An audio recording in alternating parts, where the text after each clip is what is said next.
नमस्कार, मैं तमन्ना श्रीमालिक। स्वागत है आपका आज के इस खास वीडियो में। और मेरे इस चैनल पर आज मैं बात करने वाली हूँ तृतीय शनि तृतीय भाव का स्वामी जब 12वें भाव यानी 12th हाउस में बैठ जाए तो जातक के जीवन में क्या चेंजेस देखने को मिलेगा। पहले बात करते हैं तृतीय भाव क्या। तो तृतीय भाव है आपके छोटे भाई बहनों का, आपके पराक्रम का और छोटी दूरी की यात्राओं का, और साथ ही साथ जो आप जीवन में स्किल सीखते हैं उन स्किल भी इसी भाव से देखी जाती है। आप जो हुनर सीखते हैं वो भी इसी भाव से देखा जाता है। अब बात करते हैं 12वां भाव क्या है। तो 12वां भाव है खर्च का, मोक्ष का, एकांत का, अध्यात्म का और विदेश का, हॉस्पिटल का, जेल का। जब तृतीयेश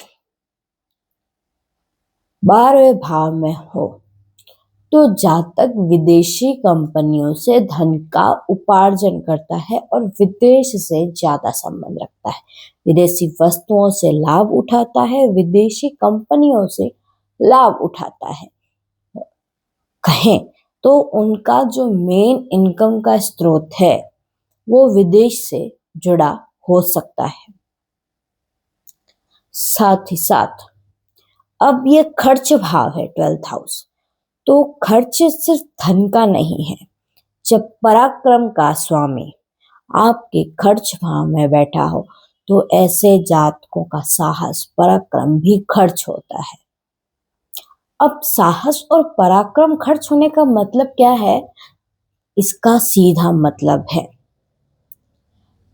पराक्रम का मतलब है आपका साहस। आपके पास साहस की कमी होगी, साहस धीरे धीरे आपका कम होने लगेगा, आपको ऐसा महसूस होगा क्योंकि वो खर्च भाव में बैठा है। साथ ही साथ आपकी मेहनत, पराक्रम के साथ साथ ये मेहनत का भी घर है, तो आपकी मेहनत, आप अच्छी खासी मेहनत अपनी तरफ से 100% देंगे पर उसके रिजल्ट में कमी आएगी। बनी बनाई मेहनत पानी में चली जाएगी।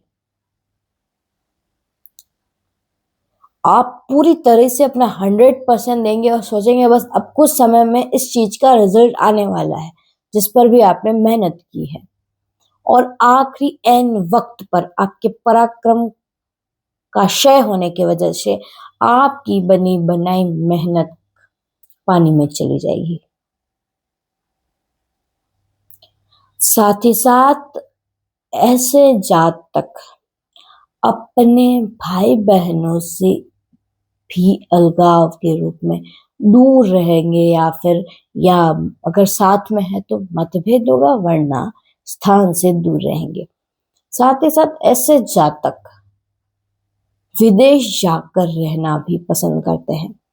ऐसे जातक आध्यात्मिक होते हैं, स्पिरिचुअल होते हैं। वे चाहते हैं कि मुझसे कोई बात ना करे, वे एकांत प्रिय होते हैं।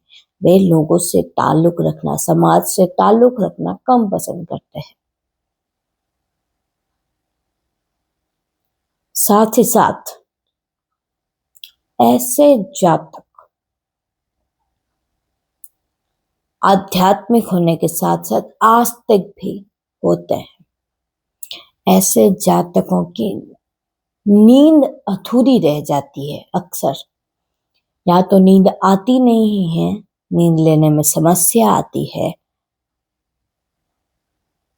किसी प्रकार का मानसिक डिसऑर्डर हो सकता है।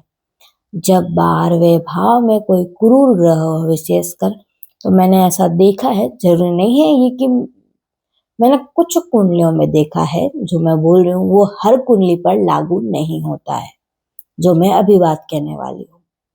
इसलिए हर कुंडली की अलग अलग पोजीशन होती है, हर ग्रह की अलग अलग अंश होते हैं, और हर उस भाव पे किन किन ग्रहों की दृष्टि पड़ रही है ये भी महत्वपूर्ण है। तो मैंने जिस कुंडली में देखा, 2-3 कुंडली में देखा, वहां पे जब तृतीयेश 12वें भाव में हो और वो क्रूर ग्रह हो तो ऐसे जातक को मेंटल डिसऑर्डर से ग्रसित हो सकता है। उनको नींद लेने में और नींद में करवटें बदलना, नींद में बोलना और अगर नींद आ भी जाए तो बार बार ऐसे डर के उठ जाना, ऐसे चौंक के ये क्या हो गया नींद में एकदम से। तो ये सिम्टम्स मैंने देखे हैं, क्योंकि 12वां घर चिंता का भी है। जब 12वें घर में कोई कुरु ग्रह हो तो जातक को अत्यधिक चिंता से ग्रसित होता है। तो ये था तृतीय। जब 12वें भाव यानी 12th हाउस में हो तो जातक के जीवन में क्या चेंजेस देखने को मिलेगा। मिलते हैं अगले ऐसे खास वीडियो में, तब तक के लिए नमस्कार।